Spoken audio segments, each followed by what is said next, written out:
É um prazer estar aqui conversando um pouco sobre a minha viagem a Cuba para a TV NUPES. É um grande prazer. Meu nome é Mônica Dias Martins, eu sou professora da Universidade Estadual do Ceará, na área de Ciência Política. No momento sou coordenadora da pós-graduação em Sociologia e também dou aula na pós-graduação em Políticas Públicas e gosto muito do que eu faço. Desde o ano passado, eu fui escolhida para representar os centros-membros do Brasil no Conselho Latino-Americano e Caribenho de Ciências Sociais, que tem sede em Buenos Aires. Uma coisa que também me chama muito a atenção aqui na UES é a possibilidade da gente ter um grupo de pesquisa, o Observatório das Nacionalidades, onde estudamos a África, a América Latina, e observamos um pouco as tensões mundiais e publicamos uma revista. Mas isso daí faz parte do meu dia a dia. O que eu gostaria de falar é de uma oportunidade excepcional que eu tive de passar 3 semanas visitando Cuba. E vejam bem, eu estou dizendo Cuba, eu não fui só a Havana, eu fui a Havana, fui a Santiago de Cuba, subi a Serra Maestra, fui a Santa Clara, fui a Bayamo e visitei as praias de Cuba, que aliás são belíssimas. Então, sobre Cuba, eu gostaria de colocar algumas impressões. Era a minha primeira vez em Cuba e já tinha lido bastante, inclusive dado alguma aula sobre pensamento social latino-americano, onde a revolução em Cuba foi objeto de estudo e análise e debate.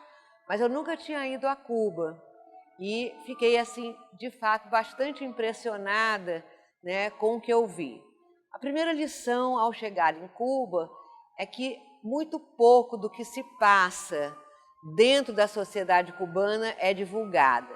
Então, eu queria chamar a atenção a 2 coisas. Eu vou falar de Cuba e não de Havana, e eu vou falar da sociedade e não do governo.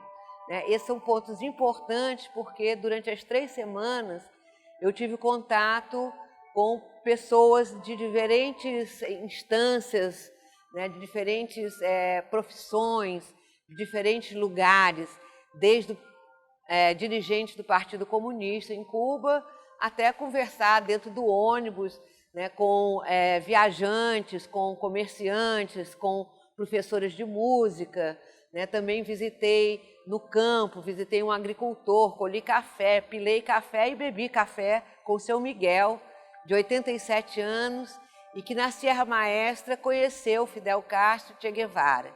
Então, são essas impressões que eu quero colocar sobre um país muito pouco conhecido por nós brasileiros, devido principalmente a um bloqueio que os Estados Unidos vem fazendo há muitas décadas e tornando Cuba inacessível em termos daquilo que eles produzem, em termos de conhecimento, em termos de medicina, em termos da própria tecnologia, e que nós não temos essa oportunidade de conhecer.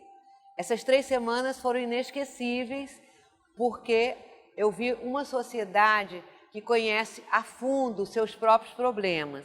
Não precisava eu chegar, por exemplo, para um vendedor ambulante que passava 3 dias, 3 horas, com uma carrocinha que tinha abacate, tinha mamão, tinha macaxeira, tinha girimum, tinha bastante verduras, na frente da casa onde eu estava hospedada, porque eu não fiquei em hotel, fiquei em casa de família. Então, eu conversando com esse vendedor ambulante, ele mesmo falava dos problemas. E aqui a gente tem problema porque não tem combustível, então a gente espera horas e horas por um transporte. Aqui é muito difícil chegar a mercadoria, aqui as filas são enormes para comprar 1 litro de leite, para comprar um pão. Então, não precisava eu falar dos problemas que a sociedade cubana está enfrentando. As próprias pessoas, seja um intelectual, seja um professor da Universidade de Havana, seja um agricultor, seja um vendedor ambulante, seja uma professora de música, eles falavam dos problemas antes de eu falar. E interessante é que, ao falar dos problemas, a maioria deles identificava não só o bloqueio econômico que os Estados Unidos está fazendo, mas, sobretudo, o bloqueio ideológico e o bloqueio em termos, né, da comunicação com o mundo. Então, o acesso à internet é caro em Cuba e muito difícil, né? Eles não têm essa possibilidade, mas eles entendem, né, que é fruto de uma situação complexa e que não é só a responsabilidade, não está apenas no bloqueio que os Estados Unidos faz a esse país, mas está também na forma como eles estão enfrentando os problemas e que nem sempre são as melhores.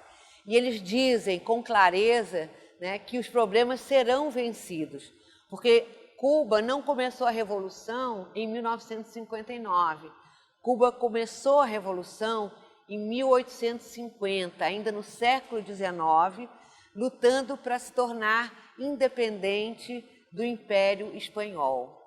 Há toda uma magia, há toda uma consciência, há toda uma imaginação do que é ser cubano. E eles denominam com uma palavra, é a cubania.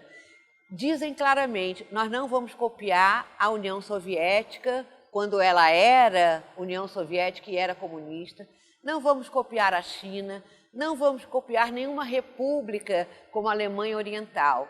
O nosso socialismo nós estamos inventando no dia a dia. E a nossa luta revolucionária começou ainda com uma mulher chamada Mariana, uma negra, não é, que deu 2 filhos para o processo revolucionário. E nós chamamos esse momento da Revolução dos Mambeses. Os Mambeses eram agricultores, eram gente do povo que tinha uma maneira de se vestir muito própria e que usavam armas também muito próprias. E eles iniciaram uma revolução contra a dominação do Império Espanhol, não é? E essa luta, ela não era apenas uma luta material de libertação do Império Espanhol, mas era uma luta ideológica. Então eles começaram a expressar em cantos, na música e em literatura, né, o seu desejo de ser livre.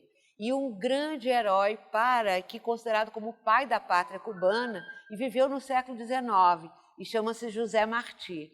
Então, para eles, a Revolução de 1959, a Revolução de Fidel Castro, Che Guevara, é apenas um momento de uma longa luta. E a Revolução não terminou. Eles não consideram que eles concluíram a Revolução. Muito pelo contrário, eles estão conscientes de que eles estão vivendo um processo revolucionário que começou há 150 anos atrás e vai prosseguir, talvez, por mais 50 anos. Não é?